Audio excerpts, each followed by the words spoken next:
proverb says, keep the heart with all diligence, because out of it are the issues of life. We need to keep the heart with all diligence because when it stops, we stop. The number one killer in the industrialised nations today is heart disease. So what I'd like to look at in this presentation is how you can keep your heart with all diligence, because out of it are the issues of life. What are the issues of life? The Bible says in Leviticus 17:11 that the life of the flesh is in the blood. The blood is life because the blood contains nutrients, it contains oxygen, it contains water. It brings the white blood cells to the area. It is the life of the flesh. Every part of our body is alive because it's being bathed moment by moment with blood. It takes 1 minute for one drop of blood to go around your whole body. In Australia, we have sheep. We have huge sheep farms, some of them tens of thousands of acres. This is when it's nearing the middle of Australia, the more dry areas. And it's very hard for a farmer to keep an eye on his 10,000 sheep, maybe even more. So what they do is they take the tail off, because if the tail stays on the sheep, then in that moist, hot environment, because that's where the feces come out and get stuck, then blowflies can lay their maggots there and, mess. So they find it's much easier just to take the tail off and then the air can get into the area. So what they do is they put a little ring at the top of the tail. And it might take a week or two, but the tail eventually falls off. Why does it fall off? Because that little ring stopped the blood. The blood is the life of the flesh. Any area where there is no blood, eventually there will be no life. So when the Bible says, keep the heart with all diligence, this is Proverbs 4:23, because out of it are the issues of life, it's talking about the blood. So there's two things we need to look at here. We need to look at blood, and we need to look at the heart. The heart is the pump that pumps the blood all through the body. And in a previous presentation, I looked at how all the blood capillaries all through the body have a muscular surrounding, so that when that heart pumps, and by the way, the heart is a muscle, when that heart pumps, there's a reverberation all through the body. We also talked about the second heart. Do you remember the second heart? Keep the second heart with all diligence too. It's your calf muscles. So just even up and down, even just like this. And when you just move your foot like this, your second heart, that's why they tell you to do that on the plane, because you're sitting for a long period of time. 15 hours from Australia to here, so that second heart is pumping the venous system back to the heart. So let's have a look at how we can keep the heart with all diligence. It's a muscle, and muscles get strong through use. So number one, we'll look at the heart. The biggest muscle booster is exercise. You will see as we go through our investigation of how to keep the heart with all diligence, that we will be going little by little through the 8 laws, because they are the true remedies. And exercise is the most potent booster of pure air. So every single one of those heart muscle cells needs to be strengthened by exercise, but also that exercise brings in that air. And you will remember from a previous presentation that if a cell has oxygen, it's going to give 18 times more energy. Let's go into the cell, because going into the cell shows us how this all works. So we've got the glucose coming in. It goes through a 20-step pathway, and the 20-step pathway delivers to us 2 units of energy. Now that is the anaerobic pathway. An anaerobic pathway is a pathway that doesn't use oxygen. It produces energy by the process of fermentation. The end result of that 20-step pathway is a chemical form of glucose called pyruvate. And pyruvate, as the chemical form of glucose, gets fed into the powerhouse, We looked at the powerhouse a few times. This is the glycolytic pathway, not using oxygen. This is the mitochondria, and the 8 steps specifically is the Krebs cycle, and it uses oxygen. So this is the aerobic pathway, and it gives us 36 units of energy. We also looked at how the membrane around the cell is a bilayered membrane. And inside that membrane are sodium-potassium pumps. And these sodium-potassium pumps are responsible for maintaining the sodium and potassium levels in and out of the cell. The highest concentration of potassium is found inside the cell. Sodium comes in its high concentrations outside the cell. Sodium is found inside the cell, but it is in smaller amounts. So it's potassium that has the highest amount inside the cell. And when our body is working as it should be, that functions very, very nicely. So what does exercise do? How does it strengthen the heart? It strengthens the heart by use. Because when you are exercising, you start to challenge every single muscle in the body, and it gets strong by challenges. The most effective exercise is the high intensity interval training. And the high intensity interval training is the form of exercise that has the most powerful effect on the heart muscle, because it has the most powerful effect on all muscles. The high intensity interval training are intervals of high intensity, intervals of recovery, and done for a cycle of, usually done for a cycle. So let's have a look at what Dr. Doug McCuff found in his book Body by Science. And he's a heart doctor, so he was looking for an exercise that was the most powerful in strengthening his patient's heart. He did it on himself first. He was very happy with the results.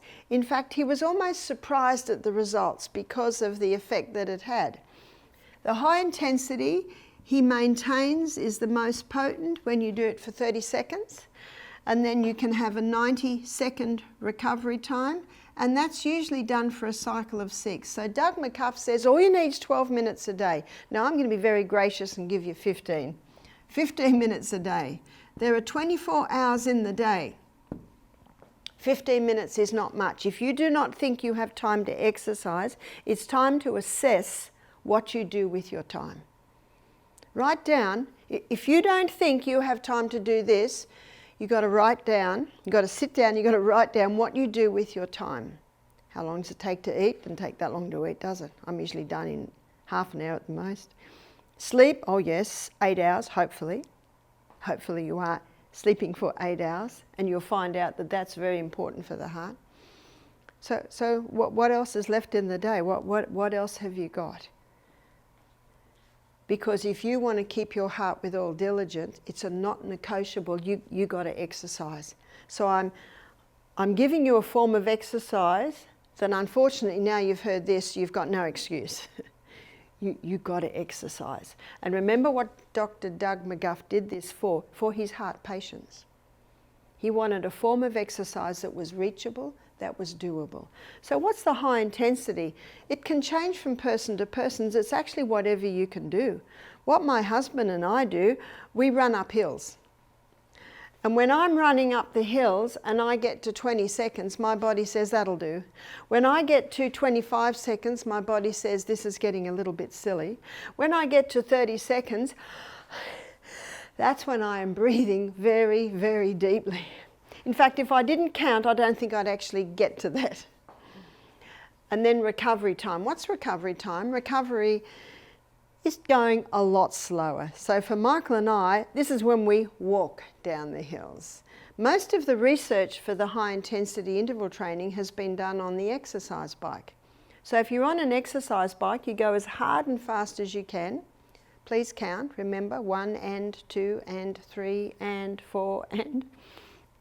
Count, because you probably won't get to that if you don't. And then when you're in recovery time, then you cycle nice and slow. You're getting your breath back.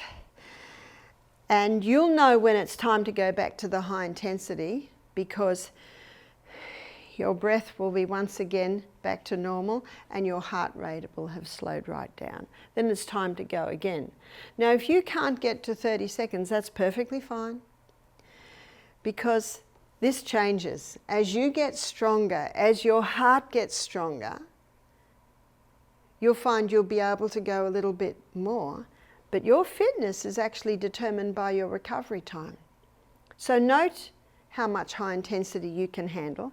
Note how much time you take to recover.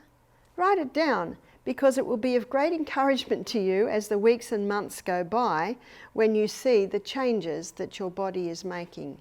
Your heart is getting stronger and stronger and stronger. What if you can't run? Exercise bike. What if you don't have an exercise bike? Please look for one, because if you have ankle, knee or hip problems, it's the best because you're sitting. And if you have a little problem with balance, it's the best because you're holding on. And remember, muscle knows no age. Whether you're 9 or 90, you can have strong muscles. My off-sider Amelia, who worked with me for 5 years, she had an app on her phone. She's in her late 30s. Where is she now? She married. So she left us, I don't know, about 18 months ago. It was a very sad day. But we do realise it can't be forever. On her phone she has an app, and she has 2 photographs. And they're both of 80-year-old women. And one 80-year-old woman is hunched over with a walking stick, a bit overweight, hardly able to walk. And the other photograph is of a black American woman, and she's got like a sports bra top on, and then she's just got tracksuit pants on, and you can count her abs. And she's standing there like this. Whoa, they're both 80. And Amelia's question then comes up, you choose. You choose. What if you are the lady that is a little hunched down? Well, the good news is you can change that. You may not change it in a week, and you may not change it in 2 weeks, and you may not even change it dramatically within a few months. But remember, when we looked at the mind, where there's a will, there's a way. If you say you can, you will. And if you say you can't, you won't. We are often our own worst enemy. Just do it. I thank God that He's just given us one day at a time. You know what the Bible says? Take no thought of tomorrow. Concentrate on now. Enjoy now. Love this moment. If you love this moment, I've got some good news. You'll get the best out of that moment. And in a minute, we're going to get another moment. And in a minute, we're going to get another moment. So love this moment. And this moment, I trust, when you hear this, you will make decisions on how you can keep your heart with all diligence. And the high intensity interval training is what will give you the most for your time. It is the best health insurance you can make. The dividends you receive far exceed the effort that you put into it. My son Peter's a tiler, has his own business now.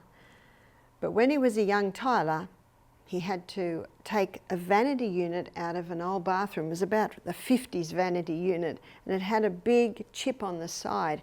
As he was getting it out, it slipped and it hit his ankle. And as soon as it hit his ankle, the blood hit the roof.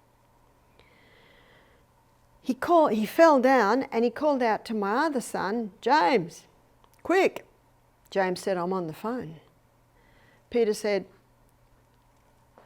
crisis. Isn't that what you say when you want someone to come quickly? And I tell you that James was on the phone because James didn't get in for a minute or two. And by the time James came in, James told me that the whole of the ceiling was splattered with blood.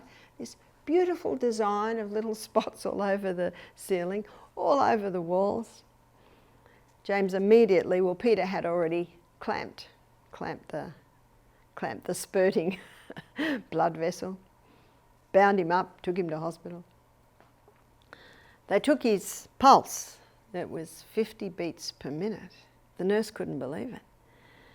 Why was Peter's pulse 50 beats per minute? Well, Peter was training for a triathlon. I think Peter was about 23, 24 at the time. He was running up and down the hills behind Brisbane every night. And when you run up and down hills, you're getting that high intensity interval training. It's the most powerful form of exercise there is. The majority of trainers today are training their athletes in the high intensity interval training. It's shorter and yet it's more powerful than any other form of exercise. Peter's heart was so strong now that it was beating at 50 beats per minute. And that's why the blood hit the roof. His heart was so strong that one beat gave so much blood, he didn't have to beat a lot. So you actually determine that, you choose that. And you choose that by how much exercise you do. No, Peter didn't do the triathlon. The doctor stitched up the cut. Aren't we glad for doctors who have the ability to do fine surgery? Surgery has come a long way, and Peter was very thankful for the lignocaine that deadened the area. Absolutely. You know, we appreciate the drugs in the crisis. We appreciate the doctors, the paramedics. In all of these presentations, we're not talking about that. We're talking about how you can keep your body in good working order without having to go to the drugs. Yes, they can save a life, but they all have side effects, so long term can be dangerous. So the type of exercise that is the best heart builder is the high intensity interval training. You might find push-ups, you might find, if you can't do push-ups on the ground, do it on the wall, and after a while come further out, and then eventually you'll be able to go on the floor. Remember, Rome wasn't built in a day. Little by little by little, build your body up. That's why in his book, Pace, Dr. Al Sears shows that the meaning of the word pace is progressive acceleration, cardiopulmonary exertion. Progressive, this changes. The fitter you get, the more you will be able to do for the less effort. So the exercise is vital. The high intensity interval training is the one that will do it. But let me take you inside the cell and show you why it is so powerful to strengthen the heart. Earlier in the week we looked at how there's a little bunch of grapes called glycogen stores. This is where you will get the glucose on your morning high intensity interval training, is from your glycogen stores. You see, when the glucose first goes in, it goes through the 20-step pathway to give you energy. Now, if there's more glucose left over, it gets stored like this little bunch of grapes as glycogen. And if there's even more left over, then it gets stored in the fat cells. That's how the process works. When you're doing the high intensity interval training, the glycogen stores start to get plucked. The 20-step pathway speeds up, and it's a very fast pathway. And the 8-step pathway speeds up, it's a lot slower. And when you're starting to move, and move very, very fast, both pathways speed up. There's a rate-setting enzyme in there that will always keep the 8 steps slower. And so more pyruvate is being made than can be fed. That can be fed into the little powerhouse. And so the body stores it as lactic acid. When you're in recovery time, slowly walking down the hill, maybe if it's on the rebounder, just the health bounce, or slowly cycling. When you're in recovery time, your liver converts the lactic acid back to pyruvate and feeds it in the powerhouse. That's one of the reasons the high intensity is such a powerful form of exercise. It mops up the lactic acid and it keeps that steady rate even when you are in recovery time. And when the glycogen stores run out, then the fat stores start to be released. So you don't have to eat before you do your exercise. In fact, you're best not eating before your exercise, because if you do, you'll create a little bit of a war between the muscle cells, who are needing the energy to run up the hill, and the stomach, who needs that energy to digest your meal. The only reason you might have trouble on your morning walk is if you're dehydrated, so the water is important. So with exercise, we'll define the high intensity interval training. And I know everyone's going to do it because everyone's got 15 minutes. Water, how much? 8 to 10 glasses a day. Now what that 8 to 10 glasses a day will do is it will keep that issue of life nice and thin, your blood, but it will also help to pump. It makes it a lot easier for the blood to pump. It makes it a lot easier for the heart to pump the blood when it is nice and thin. It's the best blood thinner in the world is water. If you're finding that a little bit much, start early. Always have it by your bed. This is what I do. When I wake up in the morning, a little crystal of salt, and this is the next one, the Celtic salt, and we'll look at why that is so in a minute. A little crystal of Celtic salt, and I have half a glass of water. I go to the bathroom, I have another half glass of water. Then I get dressed. Then because it's my second glass, I have another little bit of salt, and I have half a glass of water. Then I'll pray. Then I'll have another half glass of water. Now I'm up to my third glass. I'm doing my Bible study. I have another little bit of salt. Before every glass, so that can be 8 or 10 times a day, I have that little bit of Celtic salt. Why do I have that little bit of Celtic salt? I have that little bit of Celtic salt because it contains 3 magnesiums. And magnesium is required to get the water into the cell. So when I have that little bit of salt and then that glass of water, that pulls the water inside the cell. And this is the CBD. This is where the body needs that fluid. When people have swollen ankles, swollen legs, it's usually an indication that the water is not getting inside the cell. One lady who had a tendency to swollen legs, she said to me, if I don't drink enough water, my legs swell much more. There are 3 magnesiums in the Celtic salt. You see, seawater has 92 minerals. It's called an isotonic solution because it is the exact same mineral proportion and balance as is found in the blood, in the fluids of the body. In fact, in the war, the Navy used to transfuse with seawater if they were short on blood, because the body converts it very quickly to blood. The first crystals formed when the water's evaporated from seawater is sodium chloride. Sodium makes up about 30% of these minerals, and chloride makes up approximately 50%. They're the first crystals formed. So what man does is he scoops up those crystals, bleaches it white, puts aluminium with it so it flows freely. Well, it'll flow very freely if it doesn't have the magnesium, because magnesium is a water-hungry molecule that causes the salt to be moist. So now we have table salt. Table salt is a dangerous salt. The doctor is right. Table salt will cause your blood pressure to rise, because table salt is an imbalanced salt. It only has the 2 minerals. These are such harsh minerals, if you were to inject them into the person, they would die. They're such harsh minerals, they kill the taste buds. No wonder people put table salt on everything, even before they taste the food, because these 2 harsh minerals can kill the taste buds.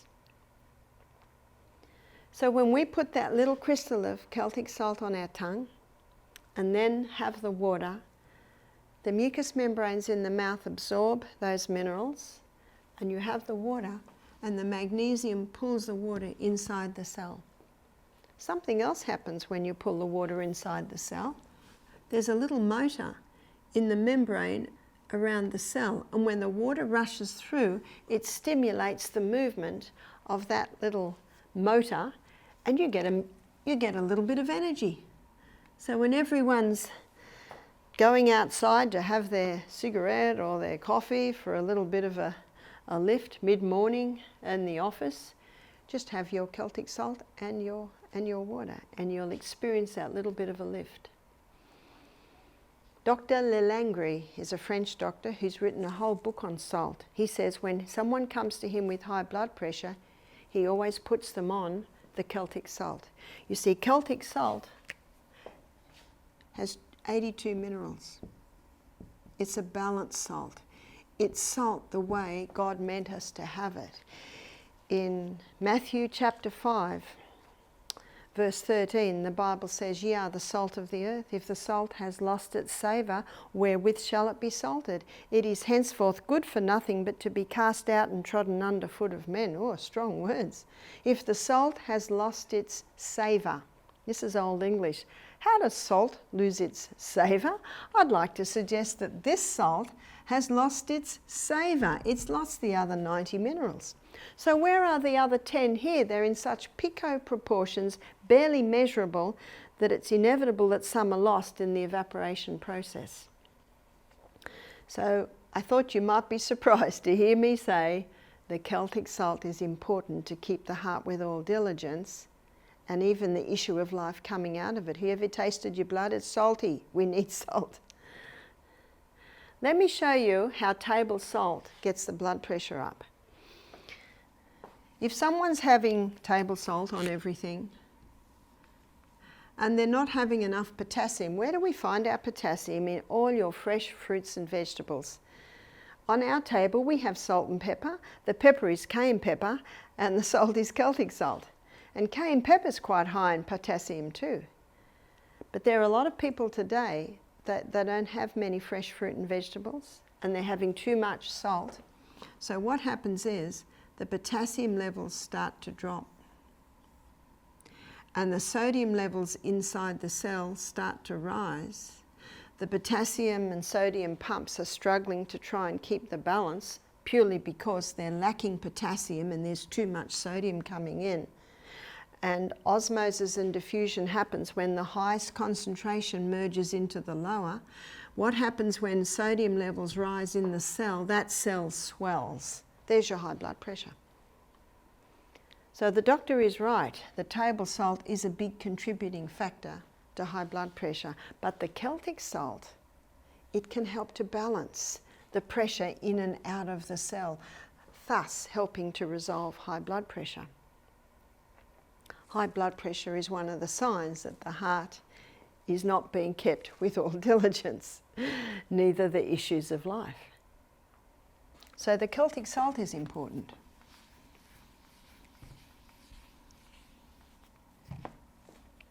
The right food is important. We should be having high fibre. High fibre, there's all your plant foods, especially your vegetables, especially your greens.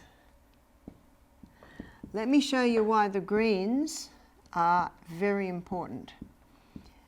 And in this bit, we're going to be talking about not only the heart, but also the issue of life, the blood. Here is the molecular structure of human blood. Here is the molecular structure of plant blood. They look identical, don't they? But there is a difference. In plant blood, the middle molecule is magnesium. In human blood, the middle molecule is iron. That's the only difference. So when you're having lots of greens, even to the point of drinking green barley every day, maybe some chlorophyll, super greens, you're not only strengthening the blood, you are increasing your magnesium. You are increasing your magnesium when you have the Celtic salt. Magnesium is the ultimate muscle relaxer. You see, your heart, it pumps because of calcium and magnesium. Calcium constricts, magnesium relaxes. Calcium constricts, magnesium relaxes. That's how it goes. So when you're having nice amounts of magnesium, it helps to relax the heart at rest. And in blood pressure, that bottom reading is what the doctor looks for. Your high one is your systolic and your low one is your diastolic. And when it goes above 90, that's when the doctor gets concerned. If you're ensuring adequate amounts of magnesium through eating lots of green vegetables, by having the Celtic salt with its 3 magnesiums, then that encourages the heart to relax more at rest. So back to food. What else in food? High fibre, generous proteins. So where do we get our proteins from? The Garden of Eden diet tells us very clearly.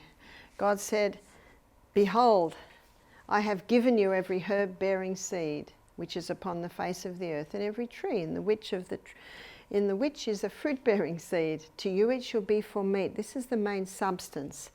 You see, the 3 essential food groups are fibre, proteins, and fats. So, seed. It's like the chicken's egg. What have you got in seed? They're your whole grains.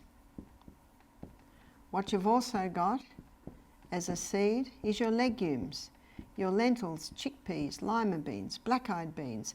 I found that that's the hardest thing most people find to cook. They don't know how to cook it. They don't know what to put in to make it taste fantastic, and food should taste fantastic. And so in the back of my book, Self-Heal by Design, which you can order off Amazon, the recipes I have in the back are all legume recipes. Your nuts and your seeds. Don't overdo your nuts. Try for about 8 to 10 per meal.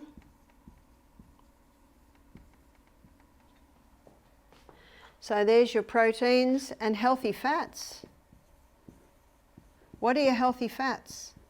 They're fats as they come from the hand of the Creator. So there's your nuts and your seeds. And the 2 oils that we suggest come from the flesh of the plant. So they're easy to extract. Not that I extract them, but I have been in places where I've seen how they traditionally have extracted them. This is why these are the 2 fats that have been used since time dots, since really creation. And that is your coconut, depending on where you lived, really, as to what oil you ate, and the olive oil. Ancel Keys, in 1953, first put forth the theory that fat causes heart disease, but it's never been proven. Dr. Malcolm Kendrick, cardiovascular surgeon, in his book The Great Cholesterol Con, he shows very clearly it's never been proven. He's got a quote from Ancel Keys where Ancel Keys said, we're sure the proof will come. That's not science. That's not science at all. Science doesn't put a theory forth and wait for the support or research to prove it. No, that makes no sense at all. Dr. Malcolm Kendrick is very scathing of this theory that fat causes heart disease. A lady said to me recently, she said, but I was told that when you eat fat, all the blood cells clump together. I said, well, many years ago when I used to do a live blood analysis at our retreat, the fact is, over 10 years, I've looked at hundreds of bloods under the microscope. And the only time I see the cells, the red blood cells all clumped together, was when the person was dehydrated. That's how I know that water is the best blood thinner. And then I would say to them, I'm sorry, I can't look at your blood. The blood is so clumped. Have you had any water today? No, I didn't drink water because I was traveling and I didn't want to have to keep stopping. I understand that. I look at their blood a few days later, they're well hydrated now, and now the blood cells are all jumping around, hitting each other. So I know that it is not fat that causes the blood cells to clump. As when we looked in our fat lecture, there are fats that heal and there are fats that kill. Your killer fats are when too much carbohydrate goes in the body, releasing too much glucose. First of all, it goes to the cell through the energy cycle. Second of all, it is stored as glycogen. Remember the quick release glucose stores that we have here in our little muscle cell. And if there's any excess left over, and there usually always is in a very high carbohydrate diet, it gets stored as fat. In his book Wheat Belly, Dr. William Davis, he says this is like a visceral fat that the body particularly just dumps on the belly. That's why his book is called Wheat Belly. And when the belly's full up and the thighs and the buttocks and the arms, then it starts to go inside and starts to weigh down the internal organs, this type of visceral fat. That is not a dangerous fat, because we all have a little bit, but it's when it's in high amounts. The other types of fats that are dangerous are your animal fats. You see, the majority of poisons, environmental poisons, come in a fat-soluble state, so they're found in the fat of the animals when they're eating grass. That's where the fences were sprayed last year with DDT, the glyphosate, the Roundup, and the animals are eating it, and then the person that eats that animal is getting some of those environmental poisons, plus your altered fats. There's your margarines, there's your heated polyunsaturated fats. If you want to look at that in more detail, please have a look at the Fantastic Fat presentation, and you will see it all in detail. But one of the reasons most people stop fat is because of Ansel Keys' theory, which again has never been proven, that fat causes heart disease. So what I'd like to look at now is cholesterol, because we are told that the fat causes the cholesterol levels to go up high, and the cholesterol blocks up all the arteries, and then the person has a heart attack. Well, 80% of the cholesterol that is made by the liver is made from glucose, and 20% of the cholesterol that is made by the liver is made from fat. Now you can see just by this information that it's not the butter on the bread, it's the bread under the butter, it's the high carbohydrate that is causing these excess fats, this excess glucose. There are two main types of cholesterol. One is high density lipoprotein and the other is low density lipoprotein. High density lipoprotein is called the good guy, because high density lipoprotein is the type of cholesterol that is taken back to the liver. It's the carrier. So it carries excess cholesterol back to the liver. That's why it's called the good guy. But LDL, poor LDL, it's called the bad guy. But what you've got to remember is the body doesn't make anything bad. We've always got to ask our million-dollar question, why? Why are they calling LDL bad? Let me show you. But first of all, let's define what it does. LDL is the repairer and the rebuilder. So you're always going to find LDL wherever there's a need to repair and rebuild. Let me show you how it works in the bloodstream. So let's look at one of the main arteries. Because of its low density, LDL is always on the edge. Because of its high density, HDL is always in the middle. Dr. Natasha Campbell McBride, in her book, Put Your Heart in Your Mouth, she's investigating the cause of heart disease. In her first 3 chapters, she defines everything that damages the little endothelium cells that line the arterial wall. Because margarine is a toxic fat, that fat can definitely damage the little endothelium cells. Chemicals, they're probably the most responsible, and she spends a fair bit of time defining all the chemicals. Probably the most common that would be in the food chain today is Roundup or glyphosate. They certainly damage the arterial walls. The chemicals that are in the cleaning products, the laundry detergents, please investigate what's in your shampoo. Most shampoo has sodium lauryl sulfate. Did you know that sodium lauryl sulfate can kill the hair follicles? Sodium lauryl sulfate is used in most shampoos to cause the foaming, so it all foams up when you wash your hair. We need to become private investigators and investigate all of these areas. So these chemicals are coming in and damaging the arterial walls.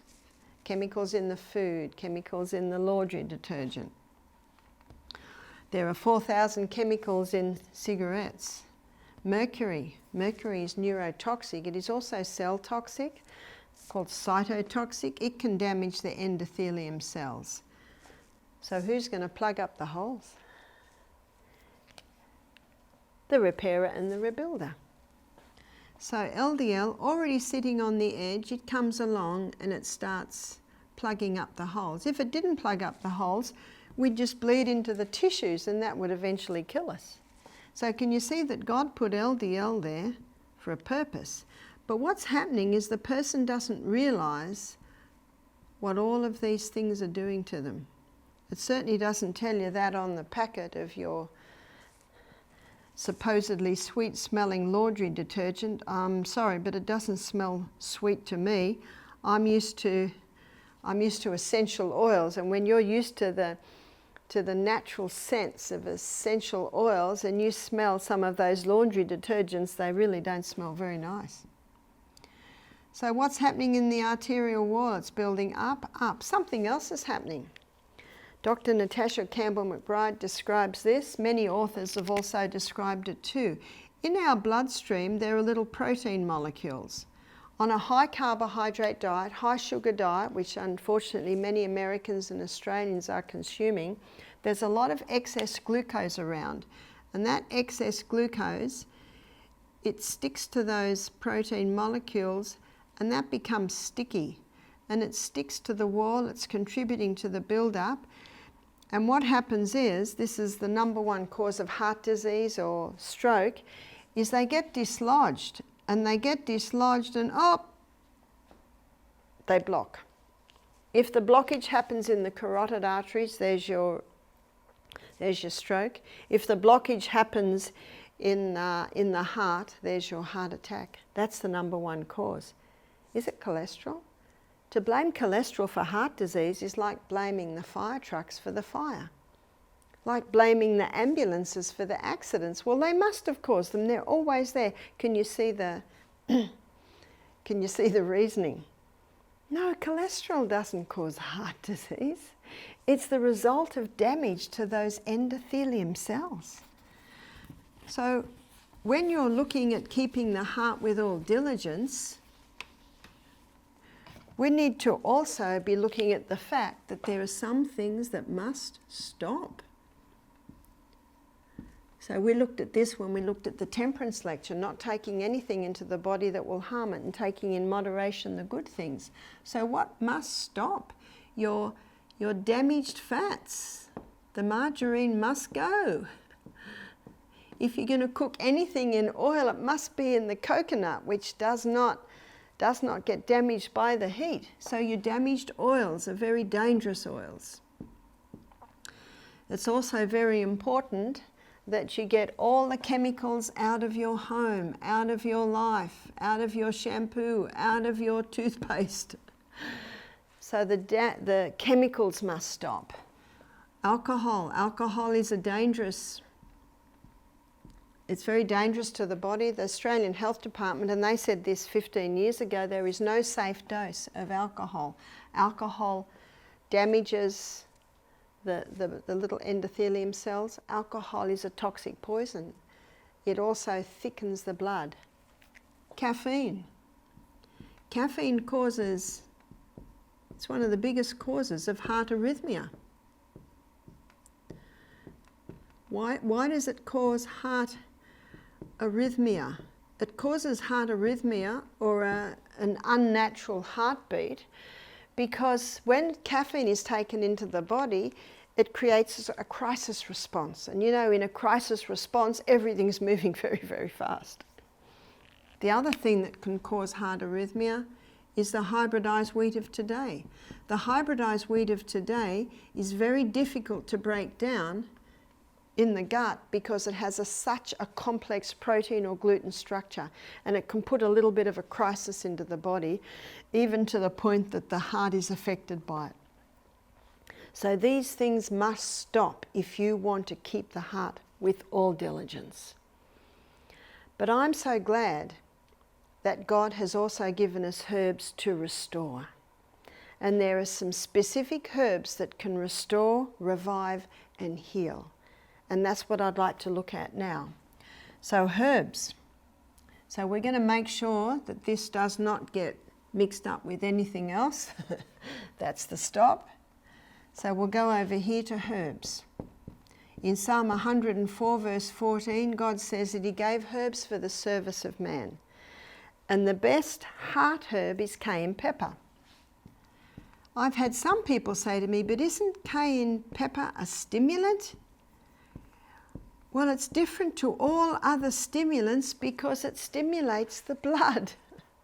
And the blood is the life of the flesh. Anything that stimulates blood is going to be good for the body because the blood contains the life. Cayenne pepper does three things. Cayenne pepper thins the blood. It's a powerful blood thinner. We've had some guests come to us who are on aspirin to thin the blood. The research now is showing that aspirin causes brain bleeds, causes stomach bleeds, and it causes eye bleeds. Cayenne pepper does not cause any bleeds. In fact, if cayenne pepper is going through your arteries and your veins and it finds any bleeding, it'll seal the bleeding blood vessel. How come it can thin the blood and yet seal bleeding blood vessels? Well, God said that he gave herbs for the service of man. So the cayenne pepper comes in and says, where would you like me? I'll thin this blood. Oops, I'll seal off that bleeding blood vessel. It's a powerful herb. The book Back to Eden by Jethro Kloss, he devotes half a page to every herb and he devotes 10 pages to cayenne pepper. It's a powerful herb. Cayenne pepper not only thins the blood, it strengthens the arterial walls. So anyone who has had damage from all the things that we talked about that cause the damage, they can be repaired. And cayenne pepper helps to repair that. The third thing that the cayenne pepper does is it opens the capillaries. So you get a more powerful, effective flow of blood through the whole body. That's what cayenne pepper does. How do you take it? You can begin with 1/4 teaspoon in a little water 3 times daily. If you take it with your meals, it'll certainly help your digestion by boosting even more digestive enzymes. 3 times daily. In the book Back to Eden by Jethro Kloss, there's a couple of testimonies from doctors who have used cayenne pepper. One doctor said it's impossible to abuse it, and the other doctor said it will never cause a lesion. It might feel like it's burning. I like to call it a tickle, but it certainly settles down very quickly. We had a lady at one of our recent health retreats, and she saw the importance of ceasing her blood thinners, but she could not handle the cayenne pepper, so she took it in a capsule form. I think it's a pity to take it in a capsule form because when you take it by mouth, every part of the body that it touches is benefiting. But it is an option if a person finds it difficult. The other herb is the hawthorn berry. The hawthorn berry is an English herb. Quite a bit is growing down the bottom part of Australia. You might even find the hawthorn berry growing in cooler parts of the US. But the hawthorn berry strengthens the heart. The hawthorn berry brings the heart back into balance. So if someone does have heart arrhythmia, these things are stopped. These simple lifestyle principles are included or begun in their life. They take the cayenne pepper and the hawthorn berry that can help to restore that heart function. It's a very safe herb. You can even use it in conjunction with other medication. But what I say to people is implement it straight away. And as you implement the life, ensuring fresh air, sunshine every day, stop all the things that hurt, early nights, remember, 8 hours. 8 hours sleep a night.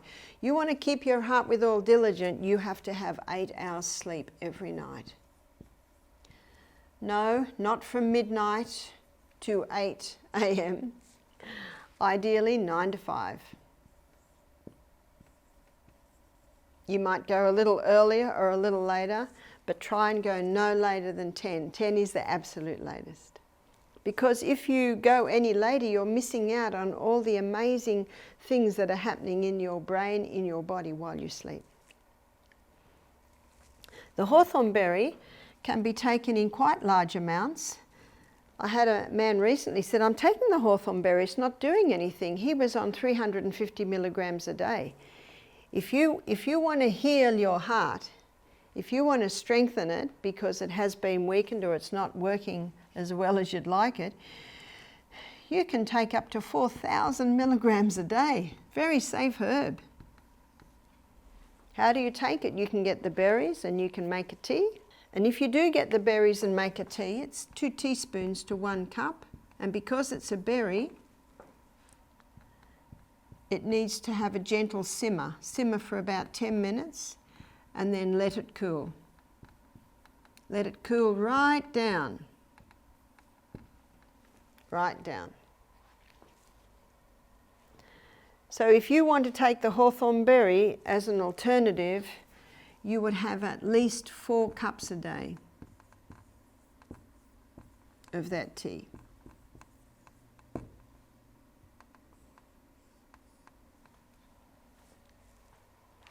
You can get it in a tablet form, you can get it in a capsule form. A lot of people find that just a little bit more convenient. I thank God for the herbs that can come in and strengthen and restore. Let me finish with the story of Henry, who came to our retreat. He was a retired judge. He was on many medications. He was on cholesterol-lowering medication. By the way, the side effect of that is memory loss and Alzheimer's, which I don't know anyone that wants. He also found that it took him a little while, but he got used to drinking more water. He started exercising. After 4 months, he contacted me. You see, he was on blood pressure medication, blood thinning, blood cholesterol. He was on a whole range. He said after 4 months, he went back to the doctor. He'd lost 20 kilos in 4 months, so that's 40 pounds.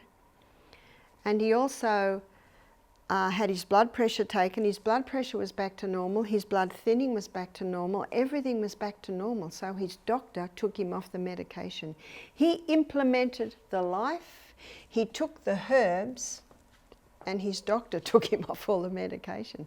I believe it is our responsibility to prove to our doctor that we can manage this amazing body that God gave us, that we can keep the heart with all diligence, and even the issues of life.